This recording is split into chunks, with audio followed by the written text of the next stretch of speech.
नमस्कार। हिंदी मेरा अभिमान चैनल पर आप सभी का स्वागत है। मैं डॉक्टर स्मृति उपाध्याय।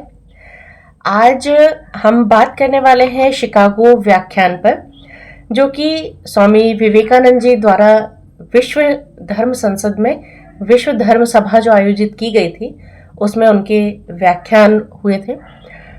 तो एक व्याख्यान शिकागो में 11 सितंबर 1893 और दूसरा 27 सितंबर 1893 ईस्वी में जो हुआ था, उसमें उन्होंने क्या क्या कहा उसके बारे में हम जानेंगे।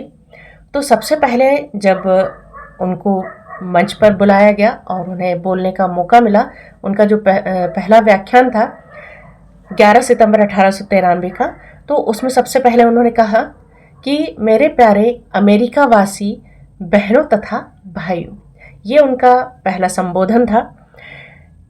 उन्होंने कहा कि आपने जिस सौहार्द और स्नेह के साथ हम लोगों का स्वागत किया है, उसके प्रति आभार प्रकट करने के निमित्त खड़े होते समय मेरा हृदय अवर्णनीय हर्ष से पूर्ण हो रहा है। संसार में सन्यासियों की सबसे प्राचीन परंपरा की ओर से मैं आपको धन्यवाद देता हूँ। धर्मों की माता की ओर से धन्यवाद देता हूँ और सभी संप्रदायों एवं मतों के कोटि कोटि हिंदुओं की ओर से धन्यवाद देता हूँ। मैं इस मंच पर से बोलने वाले उन कतिपय वक्ताओं के प्रति भी धन्यवाद ज्ञापित करता हूँ, जिन्होंने प्राची के प्रतिनिधियों का उल्लेख करते समय आपको यह बतलाया है कि सुदूर देशों के ये लोग सहिष्णुता का भाव विविध देशों में प्रसारित करने के गौरव का दावा कर सकते हैं। मैं एक ऐसे धर्म का अनुयायी होने में गर्व का अनुभव करता हूँ, जिसने संसार को सहिष्णुता तथा सार्वभौम स्वीकृति दोनों की ही शिक्षा दी है। हम लोग सब धर्मों के प्रति केवल सहिष्णुता में ही विश्वास नहीं करते, वरन समस्त धर्मों को सच्चा मानकर स्वीकार करते हैं। मुझे एक ऐसे देश का व्यक्ति होने का अभिमान है जिसने इस पृथ्वी के समस्त धर्मों को तथा देशों के उत्पीड़ितों को और शरणार्थियों को आश्रय दिया है। मुझे आपको बतलाते हुए गर्व होता है कि हमने अपने वक्ष में यहूदियों के विशुद्धतम अवशिष्ट अंश को स्थान दिया था, जिन्होंने दक्षिण भारत आकर उसी वर्ष शरण ली थी, जिस वर्ष उनका पवित्र मंदिर रोमन जाति के अत्याचार से धूल में मिला दिया गया था। ऐसे धर्म का अनुयायी होने में मैं गर्व का अनुभव करता हूँ, जिसने महान जरथुष्ट्र जाति के अवशिष्ट अंश को शरण दी और जिसका पालन वह अब तक कर रहा है। भाइयों, मैं आप लोगों को एक स्तोत्र की कुछ पंक्तियां सुनाता हूँ, जिसकी आवृत्ति मैं अपने बचपन से कर रहा हूँ और जिसकी आवृत्ति प्रतिदिन लाखों मनुष्य किया करते हैं। रुचि नाम वैचित्र्या द्रज कुटिल नाना पथ जुषाम नृणा में को गम्यस्त्वमसि पय सामरणव एव। इसका अर्थ है, जैसे विभिन्न नदियां भिन्न भिन्न स्रोतों से निकलकर समुद्र में मिल जाती हैं, उसी प्रकार से हे प्रभु, भिन्न भिन्न रुचि के अनुसार विभिन्न टेढ़े मेढ़े अथवा सीधे रास्ते से जाने वाले लोग अंत में तुझ में ही आकर मिल जाते हैं।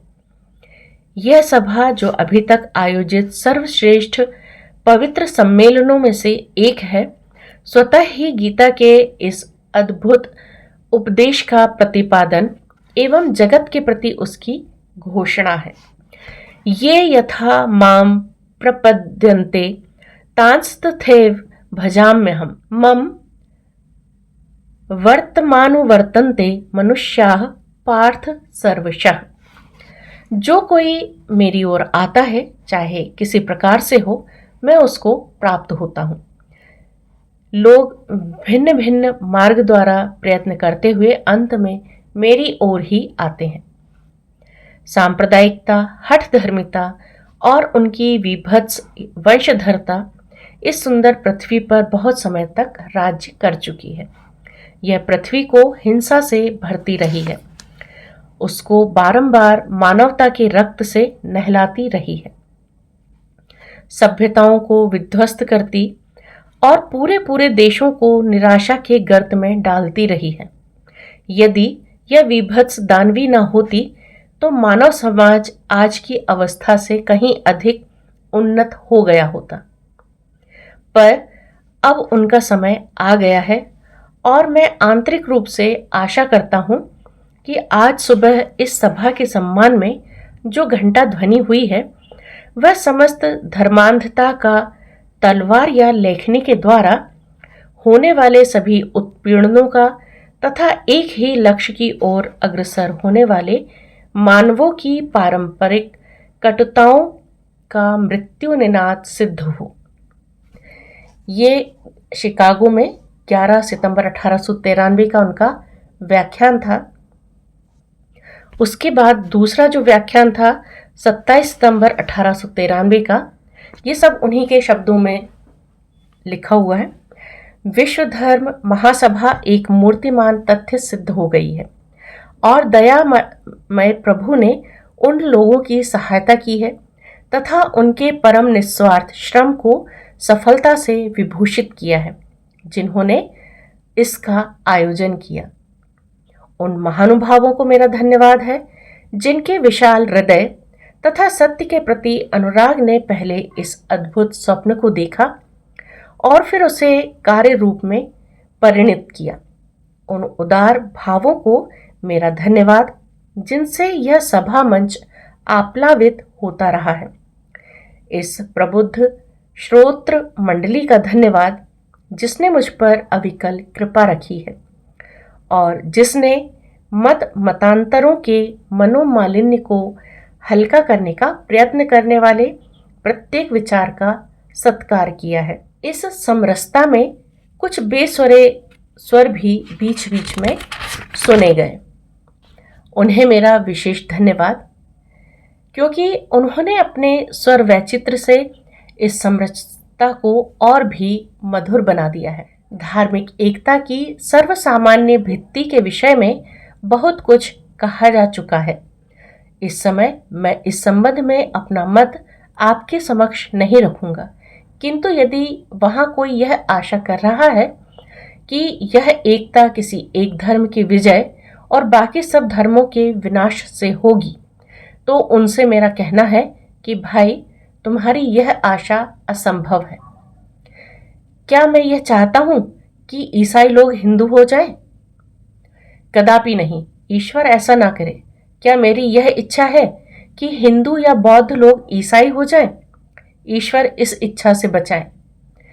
बीज भूमि में बो दिया गया और मिट्टी, वायु तथा जल उसके चारों ओर रख दिए गए, तो क्या वह बीज मिट्टी हो जाता है अथवा वायु या जल बन जाता है? नहीं, वह तो वृक्ष ही होता है। वह अपनी वृद्धि के नियम से ही बढ़ता है। वायु, जल और मिट्टी को अपने में पचाकर उनको अभिज्य पदार्थ में परिवर्तित करके एक वृक्ष हो जाता है। ऐसा ही धर्म के संबंध में भी है। ईसाई को हिंदू या बौद्ध नहीं हो जाना चाहिए और ना हिंदू अथवा बौद्ध को ईसाई ही। पर हाँ, प्रत्येक को चाहिए कि वह दूसरों के सार भाग को आत्मसात करे और पुष्टि लाभ प्राप्त करे और अपने वैशिष्ट्य की रक्षा करते हुए अपनी निजी वृद्धि के नियम के अनुसार वृद्धि को प्राप्त हो। इस धर्म महासभा ने जगत के समक्ष यदि कुछ प्रदर्शित किया है तो वह यह है, उसने यह सिद्ध कर दिया है कि शुद्धता, पवित्रता और दयाशीलता किसी संप्रदाय विशेष की एकांतिक संपत्ति नहीं है एवं प्रत्येक धर्म ने श्रेष्ठ एवं अतिशय उन्नत चरित्र स्त्री पुरुषों को जन्म दिया है। अब इन प्रत्यक्ष प्रमाणों के बावजूद भी यदि कोई ऐसा स्वप्न देखे कि अन्य सारे धर्म नष्ट हो जाएंगे और केवल उसका धर्म ही जीवित रहेगा, तो उस पर मैं अपने हृदय के अंतस्थल से दया करता हूँ और उसे स्पष्ट बतलाए देता हूँ कि शीघ्र ही सारे प्रतिरोधों के बावजूद प्रत्येक धर्म की पताका पर यह लिखा रहेगा, सहायता करो, लड़ो मत, प्रभाव ग्रहण ना कि प्रभाव विनाश, समन्वय और शांति ना कि मतभेद और कलह। तो स्वामी विवेकानंद जी ने जब अपना व्याख्यान आरंभ किया और शुरुआत उन्होंने की कि मेरे प्यारे अमेरिकावासी बहनों तथा भाइयों, उनकी इन पंक्तियों पर पूरा धर्म संसद, पूरा हॉल तालियों की गड़गड़ाहट से गूंज उठा। उसके बाद स्वामी विवेकानंद जी ने अमेरिका वासियों को भारतीय प्राचीन परंपरा की ओर से, समस्त धर्मों की माता की ओर से, करोड़ों हिंदुओं के मतों एवं धर्मों के संप्रदायों की ओर से हृदय से आभार माना तथा धन्यवाद ज्ञापित किया। स्वामी जी ने बताया कि वे एक ऐसे देश के निवासी हैं जो कि सहिष्णु तथा संसार के समस्त धर्मों के प्रति उदार है। भारत एक ऐसा देश है जिसने संसार के समस्त पीड़ित तथा शरणार्थियों को बिना किसी भेदभाव के आश्रय दिया। स्वामी जी ने कहा कि इस धर्म संसद में कई मत मतांतरों को अपने विचारों को व्यक्त करने का अवसर प्राप्त हुआ। कुछ विचार बेसुरे थे, पर उनके विचित्र स्वरों के कारण समरसता पैदा हुई। स्वामी जी के अनुसार धर्म एक वट वृक्ष है। स्वामी जी के अनुसार शिकागो धर्म सभा ने मानवता के कल्याण के भावों को निरूपित किया। उन्होंने कहा, धर्म सभा ने यह सिद्ध कर दिया कि पवित्रता, शुद्धता, दयाशीलता आदि भाव किसी व्यक्ति विशेष या धर्म विशेष की एकाकी संपत्ति नहीं है। उन्होंने कहा कि प्रत्येक धर्म ने अनेकों श्रेष्ठ एवं उन्नत चरित्र व्यक्तित्व को जन्म दिया है। स्वामी जी ने धर्म सभा में यह भी कहा कि सभी धर्म समान हैं, उनकी पताकाएं समान रूप से फहराई जानी चाहिए। साथ ही उन्होंने चेतावनी भी दी, मैं अपने हृदय के अंतःस्थल से दया करता हूँ तथा उन्हें स्पष्ट बतलाए देता हूँ कि शीघ्र ही सारे प्रतिरोधों के बावजूद पताका पर यह लिखा रहेगा, सहायता करो, लड़ो मत, प्रभाव ग्रहण ना कि प्रभाव विनाश, और शांति ना कि मतभेद और कलह। तो उन्होंने अपने व्याख्यानों के माध्यम से संपूर्ण विश्व को भारत की गौरवशाली परंपराओं से, भारत के गौरवशाली इतिहास से भी पूरे यूरोप को परिचित कराया।